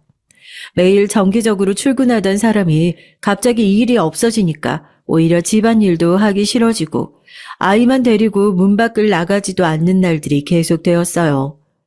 집안에만 있으니까 당연히 잘 씻지도 않았고 밤잠을 못 자서 다크서클은 얼굴을 뒤덮었습니다. 어느 날 저희 집을 찾아온 친정아버지가 제 모습을 보고 놀라실 정도였으니까요. 어느 날 몇 주째 집에 찾아오지 않는 제가 걱정이 돼서 어머니 아버지가 저희 집으로 찾아오셨어요. 은영아, 너 왜 이러니? 정신 좀 차려봐. 너도 좀 꾸미고 있고 집에만 있다고 씻지도 않고 있으면 어떡해. 안 되겠어. 엄마랑 백화점 좀 가야겠다. 그래, 우리 딸도 손녀도 둘 다 아버지가 만난 저녁 사줄 테니까 가자. 얼른 나가야지. 안 되겠어. 집에만 있으면 병난다. 그날 저녁은 정말 오래간만에 아기띠를 안 매고 예쁘고 팔랑거리는 옷을 입고 밖에 나가본 것 같습니다. 매일 늘어난 추리닝 바지만 입고 다니다가 예쁘게 꾸미고 밖에 나가니까 살아있는 기분이 들었어요. 저는 친정 부모님과 백화점 식당에 가서 외식을 했습니다. 그날따라 아기도 엄마 품 안에서 고요하게 잠들고 저는 아버지와 같이 명품 코너에 가서 아버지가 기분 좋으시다면서 사주신 명품 백을 가지고 집으로 돌아왔어요. 집에 돌아오자 남편이 저를 기다리고 있었습니다. 남편은 예쁜 옷을 입은 제 모습을 보더니 너무 기뻐하면서 장인 장모님에게 고맙다고 인사를 했어요. 요즘 이 사람이 매일 눈이 푹 꺼져서 피곤해 보였는데 오랜만에 꾸미고 나간 걸 보니까 제가 다 기분이 좋네요. 어머님, 아버님 자주 좀 와주세요. 우리 은영이 만난 것도 사주시고요. 너무 감사합니다. 남편은 고마움의 표시로 저희 부모님께 100만 원을 드리면서 저 좀 잘 봐달라고 부탁을 했습니다. 그것까진 좋았죠. 친정 엄마가 저희 애도 봐주시고 일주일이지만 산후조리도 해주셨으니까요. 저는 남편에게 너무 고마웠습니다. 저도 어머니께 돈을 드리고 싶었지만 괜히 시댁, 특히 시어머니에게 눈치가 보일까봐 말을 못했던 것이었거든요. 게다가 저 기분 전환하라고 아버지는 가방까지 흔쾌히 사주셨잖아요. 사실 저희 친정이 명품백을 쉽게 사고 그럴 정도의 재력은 못 됐습니다. 하지만 아버지는 돈도 아까워하시지 않고 저를 위해서 가방도 선물을 해주신 거예요. 저는 아버지께 정말 감사했습니다. 그래서 그날은 아버지 어머니가 제 집에서 하루 자고 아침도 드시고 가셨어요. 그 일이 있은 후 며칠이 지나 저는 또 집에서 푹 퍼진 차림으로 밤낮으로 애를 돌보면서 힘든 생활을 하고 있었습니다. 그런데 그날 낮에 시어머니에게 전화가 왔어요. 여보세요? 어머니 무슨 일로 전화하셨어요? 저는 시어머니의 전화를 받고 싶지 않았지만 또 제가 안 받으면 남편에게 전화를 해서 제 욕을 하실 것 같아서 할 수 없이 전화를 받았습니다. 이따가 저녁 때 너희 집에 가려고 하니까 준비해라. 어머니 뭘 준비를 해요? 저 아이 보느라 밥도 잘 못 먹어요. 네 아버지랑 같이 집으로 갈 거야. 그러니까 저녁상만 준비해놔. 그리고 너 너무 노골적으로 싫어하는 것 같다. 며칠 전에 너희 친정엄마랑 아버지도 오셨다면서? 그런데 시댁 어른들은 초대하기 싫다는 거니? 아니요, 어머니 그건 아니고요. 그렇지만 저희 친정 아버지는 저녁을 나가서 사주셨어요. 저 힘들어할까 봐요. 뭐? 참나. 기가 막혀서 너 애 하나 키우면서 뭐가 그렇게 힘든다고 밥도 안 해 먹어? 너 혹시 우리 아들도 굶기니? 안 되겠다. 내가 점심때부터 갈 테니까 그럼 장만 받아놔. 내가 밥 해주기 싫으면 내가 가서 직접 해야지. 어쩌겠니? 아니요, 제가 싫다는 게 아니라 힘들다는 거예요. 말씀을 왜 그렇게 하세요? 시끄럽고 그냥 장만 받아놔. 엄마가 가서 밥 해주면 되잖니. 너 이 집 한번 가려면 밥도 내 손으로 해 먹어야 되는 거고. 아유, 정말 효부 났네, 효부 났어. 시어머니는 기막힌 말을 뱉어 놓으시고는 일방적으로 전화를 끊어버리셨습니다. 어머니가 전화를 끊자마자 저는 서러운 눈물이 뚝뚝 떨어지는 것이었어요. 그만큼 어머니의 차가운 말투는 저한테 가슴에 콕 박힌 가시처럼 트라우마로 남아버렸습니다. 하지만 울고 있을 시간조차 없었어요. 저는 얼른 마음을 정리하고 아기를 안고 시장에 가서 고기와 과일, 채소를 사왔습니다. 어머니가 뭘 만드실지 몰라도 부족한 게 없도록 많이 장을 봐오는데 팔이 끊어지고 어깨도 너무 아파서 어떻게 걸어왔는지 모르겠더라고요. 냉장고 정리를 하고 채소 과일을 씻고 있으니 얼마 지나지 않아서 초인종이 울렸습니다. 저는 현관 앞에 나가서 오시는 시부모님을 맞아드렸어요. 아이고, 우리 세아가 잘 지냈니? 손녀는 나한테 줘. 아버지가 잘 보고 있으마. 손 좀 깨끗하게 씻고 올 테니까 기다려라. 역시 시아버님은 저를 어떻게든 도와주시려고 오자마자 아기를 봐주신다고 하시더라고요. 저는 주눅이 잔뜩 든 눈으로 시어머니를 보며 쭈뼛쭈뼛 인사를 했습니다. 어머니 잘 지내셨어요? 어서 오세요. 그래, 장은 받아놨니? 아이고, 내가 네 말 듣고 너무 기가 막혀서 할 말을 잃었다. 그래도 내가 손녀를 못 봐주는 건 맞으니까 저녁밥은 해줄게. 네, 고맙습니다, 어머니. 저는 열심히 반찬들을 만드시는 어머니 옆에서 뭘 해야 할지 몰라서 쩔쩔매고 서성거리고 있었어요. 그런 저를 보다 못해 시아버지가 저를 부르시더라고요. 예, 은영아, 이리 와라. 저녁은 시어머니가 할 거니까 넌 나랑 같이 아기 보자. 아니, 아무리 그래도 너희 집인데 너도 뭘 좀 해야지. 아예 손 놓고 밥도 얻어만 먹을 작정이니? 이리 와서 파라도 좀 다듬어. 시아버지의 다정한 말에 거실 쪽으로 가려다가 저는 눈물을 머금고 다시 파를 썰기 위해서 부엌으로 갔어요. 부엌에서 시어머니와 둘이 있으니 신혼처에 느꼈던 답답함과 삭막한 공기가 어머니와의 사이에 흐르는 것이 느껴졌습니다. 나리성 칼날들 사이로 걸어가는 위험한 기분으로 아슬아슬하게 어머니와의 저녁상 차리는 시간이 지나갔어요. 우리 딸은 다행히 시아버지의 품에서 잠들어서 다른 방에 내려놓고 오셨습니다. 거실에 저녁상이 차려졌고 저는 남편이라도 왔으면 좋겠다고 생각했지만 그날따라 남편은 아까 야근을 해야 한다고 문자가 왔었어요. 와, 당신 솜씨 발휘 좀 했구만. 맛있겠다. 어서들 먹읍시다. 애써 밝은 분위기를 이끌어 나가시려는 시아버지의 눈물겨운 노력에도 어머니와 저는 묵묵히 밥을 떠서 기계적으로 입에 넣는 행동만 반복하고 있었습니다. 굳어버린 시어머니의 표정을 보시고는 시아버지도 힘들게 분위기를 바꿔보려는 노력을 포기하셨습니다. 그렇게 절강 같은 분위기에서 저녁 식사가 끝이 났습니다.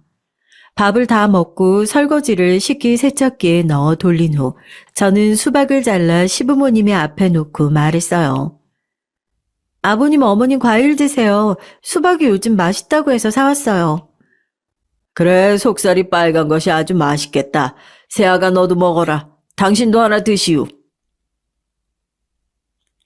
그러고 있는데 안방에 눕혀놓았던 아기가 깼는지 으앵하고 우는 소리가 났습니다. 저는 이 무거운 분위기에서 벗어나고 싶어서 얼른 아기 곁으로 달려갔어요. 그런데 저희 시어머니가 저를 따라서 안방으로 들어오시는 것 아니겠어요? 저는 어머니가 불편해서 얼른 아기를 안고 거실로 나가려고 했습니다. 그런데 며칠 전에 친정 아버지가 사주신 명품백이 어머니의 눈에 띄었나 봅니다. 시어머니는 그 가방을 보고 눈이 휘둥그레지셨어요. 어머나, 이게 뭐야? 이거 몇백만 원 하는 가방 아니냐? 예쁘네. 이것 좀 매봐도 되지? 아, 네, 그러세요, 어머니. 저는 꿈에도 생각 못했는데 그 가방이 장롱 속에 있어야 했던 거였거든요. 어머니는 명품백에서 눈길을 한번 못 떼고 홀리신 듯이 그 옷을 옷걸이에서 내려 매보면서 신이 나신 듯 했습니다. 이리저리 가방을 화장대에 달린 거울에 비춰보면서 어머니는 저에게 물으셨어요. 예, 이거 너보다는 나한테 어울리는 것 같다. 너같이 젊은 애 감성이 아니야. 이건 어느 정도 중년 지난 부인들이 매는 메이커 아니냐. 은영아, 이거 나한테 줘. 가방도 급이 맞는 사람이 들고 다녀야 멋있는 거다. 너한테 무슨 명품 가방이 필요해? 아직 어린애가 엄마인데 기저귀 가방이면 되지. 안 그래? 내 동창회 나갈 때 메고 갈 테니까 좀 빌려줘. 완전히 칼만 안 들었지 도둑이나 다름없는 거 아닌가요? 빌려달라고 말씀은 하셨지만 금방이라도 뺏어갈 듯한 기세로 어머니는 그 가방을 꽉 쥐고 놓지 않으셨어요. 어머니 죄송하지만 그건 안 돼요. 저희 친정 아버지 선물이라서요. 한번 빌려드리는 거야 괜찮지만 드릴 순 없어요. 내가 언제 달라고 했니? 나도 가방은 많아 얘. 이게 예쁘니까 빌려달라고 한 거지. 내가 뭐 그런 못된 시어머니인 줄 아니? 듣고 보니까 기분 나쁘네. 다음 달에 동창회 있는데 그때 메고 줄 테니까 걱정하지 마. 그날 저녁 어머니는 기어코 제 명품백을 가지고 가셨습니다. 눈앞에서 저는 어머니에게 백을 뺏기고 말았어요. 저는 기가 막혀서 눈물이 났습니다. 친정 아버지와 백화점에 갔던 추억의 백인데 그 추억 자체를 송두리째 더럽히게 된 기분이었어요. 저는 우는 아기를 안고 멍하게 남편이 집에 올 때까지 잠도 못 자고 있었습니다. 12시가 다 되어서 집에 온 남편은 온 거실이 엉망진창이 되어 있고 아기는 안방에서 자고 있는데 한쪽 구석에서 얼굴을 무릎에 묻고 울고 있는 저를 발견했어요. 남편은 놀라서 저에게 다가와 말했습니다. 자기야, 왜 그래? 또 우리 엄마가 뭐라고 했어? 자기 구박해서 우는 거야? 그런 거 아니야. 어머니가 내 가방 빼앗아 가셨어. 우리 아빠가 선물로 주신 건데 어떻게 그러실 수가 있지? 가져가서 안 주시면 어떡해? 난 또 뭐라고? 엄마가 돌려주시겠지. 우리 엄마 가방 욕심은 없을 거야. 집에도 몇 개나 있는데 뭐. 걱정하지 마, 돌려주실 거야. 응? 그러니까 얼른 자자. 당신 잠을 못 자서 별거 아닌 일도 대단하게 생각되는 거니까. 정말 그런 걸까요? 제가 피해망상이라도 걸린 걸까요? 저는 너무 불안해서 견딜 수가 없었습니다. 그래서 다음 날이 되자 바로 저희 친정 아버지에게 전화를 해서 자초지종을 다 말했어요. 제 말을 듣던 친정 아버지는 당연하게도 화를 내셨습니다. 아니 왜 사부인이 네 가방을 가져가신다는 거야? 그냥 한번 매본다고 한 것도 아니고 왜 그러신다니? 혹시 동창이 언제 하신대? 그날 지나도 안 가져오시면 이 아빠가 한번 전화해 볼게. 걱정하지 말고 기다려 우리 딸. 드디어 일주일 후 동창의 날이 되었습니다. 그날만큼 긴 하루가 제 인생에서 없었던 것 같아요. 애를 낳았던 날에도 이렇게 조마조마해 본 적이 없었어요. 동창회가 끝나고 저는 어머니한테 전화를 걸었습니다. 그러나 어머니는 전화를 받지 않으셨어요. 점점 불안한 감정이 제 머릿속을 지배했습니다. 어떻게 하실 생각이지? 정말 내 가방을 그냥 꿀꺽 하시려고? 그리고 모른 채 하시는 건 아닐까? 별별 불길한 생각이 다 들어서 그 다음날 저는 친정 아버지에게 전화를 했어요. 아버지가 전화를 받자마자 저는 울먹이며 말했습니다. 아빠, 저희 시어머니가 연락이 되지 않아요. 동창회 다음 날인데도 가방 돌려주시지도 않고요. 저 어떡해요? 알았다. 내가 너희 집으로 갈게. 걱정하지 말고 기다리고 있어. 아빠가 말하면 돌려주실 거야. 전화를 끊고 나서 두근거리는 가슴을 부여잡고 저는 숨을 크게 들이쉬었습니다. 생각할수록 시어머니가 미워졌어요. 그 가방은 제가 산 것도 아니고 아버지의 선물인데 그걸 가져가서 감감무소식이 돼버린 어머니의 양심을 더 이상 믿을 수가 없었습니다. 친정 아버지는 불이 나게 저의 집으로 달려오셨어요. 그리고 시어머니에게 전화를 했습니다. 제 전화는 한 번도 안 받으시더니 사돈 어른은 어려웠던 모양인지 어머니가 전화를 받으셨어요. 저한테 무슨 일로 전화를 다 하셨을까? 사부인, 저희 애한테 제가 사준 가방이 있는데요. 사부인이 빌려가셨다고 하던데요. 제 시어머니는 기가 막히셨는지 잠시 말이 없다가 아버지에게 막 저를 바꿔달라고 하시더니 화를 내셨습니다. 아니 넌 그걸 얼마나 됐다고 네 아버지한테 가서 쪼르르 이러고 난리야. 이건 무슨 어이없는 경우니? 내가 그걸 가진다고 했니? 그리고 내가 너희 결혼하고 얼마나 도움을 많이 줬는데 그런 생각을 했다면 시어머니한테 이런 가방쯤은 선물로 줘도 되는 거 아니야? 여러 말 마시고 그 가방 가지고 카페에서 저 좀 보시죠, 사부인. 친정 아버지는 화가 나셔서 전화를 끊고 시댁 앞에 있는 카페로 달려가셨습니다. 카페에서는 시어머니가 가방이 든 쇼핑백을 안고 계셨어요. 시어머니도 화가 잔뜩 나 있는 상태인 것 같았습니다. 네가 네 아버지까지 대동하고 이걸 받으러 올 줄은 상상도 못했네. 정말 네 시어머니를 그렇게 못 믿었니? 나 참 어이가 없어서. 사돈은 애 교육을 어떻게 시킨 거예요? 얘가 그런 게 아니고요. 제가 같이 나온 겁니다. 애 혼자 왔으면 사부인이 그 가방 그대로 가지고 가버리실 것 같아서요. 아니, 누가 들으면 제가 도둑질이라도 한 줄 알겠네요. 그리고 가방도 급이 맞는 사람이 메고 다녀야 빛이 나죠. 이런 고급 가방이 새아기같이 어린애한테 무슨 필요가 있겠어요. 당연히 나한테 더 잘 어울리지. 눈이 있으면 좀 보시라고요. 어머니가 가방을 내놓을 생각을 하지 않고 점점 이상한 말씀만 하시자 친정아버지는 너무 열이 받으셨는지 손을 부들부들 떨다가 그대로 시어머니의 뺨을 때리셨습니다. 짝 하는 소리가 나자 웅성웅성하던 카페가 물을 끼얹은 듯 조용해졌습니다. 시어머니는 빨갛게 부어오른 뺨을 만지면서 멍한 얼굴로 때린 사돈과 며느리의 얼굴을 번갈아 보고 계셨습니다. 저는 얼른 아버지를 말렸어요. 안 돼, 아버지. 어머니가 아무리 잘못했다고 하셔도 그러면 아버지가 더 불리해져요. 어머니 죄송해요.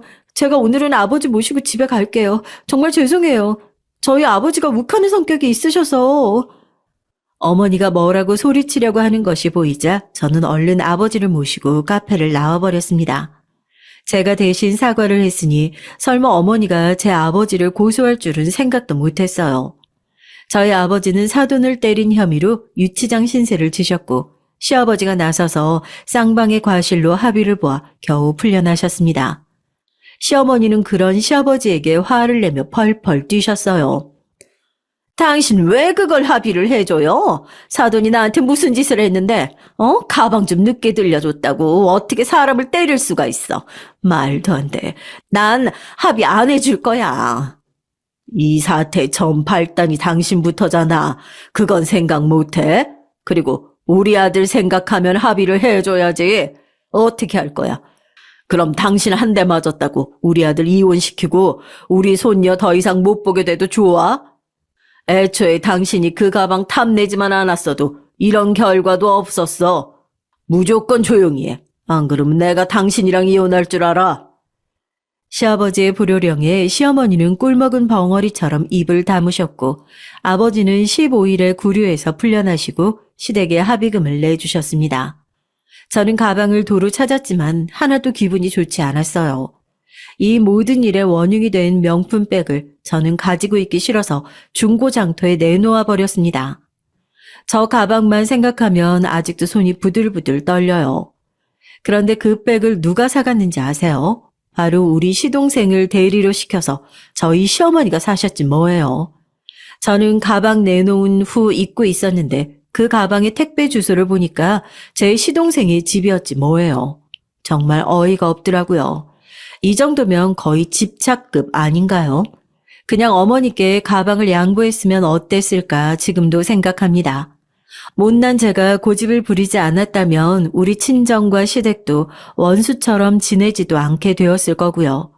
그래도 정말 저희 시어머니랑 저는 잘 맞지 않는 것 같습니다. 올해 초에 우리 아기는 돌잔치를 하게 됐어요. 그런데 친정 아버지와 시어머니가 서로 마주치기를 싫어하셔서 저는 식사 모임을 2번 하는 수밖에 없었습니다. 그런데 저희 시어머니는 우리 딸 돌잔치에도 그 문제의 명품백을 메고 오시는 게 아니겠어요? 제가 그 가방 꼴도 보기 싫어한다는 것도 아시면서 버젓이 일부러 메고 오신 게 틀림없었습니다. 그 가방을 보는 순간 속이 메스꺼워서 저는 어머니의 얼굴도 못 보고 화장실로 달려갔어요. 여러분, 오늘 제 얘기 어떠신가요?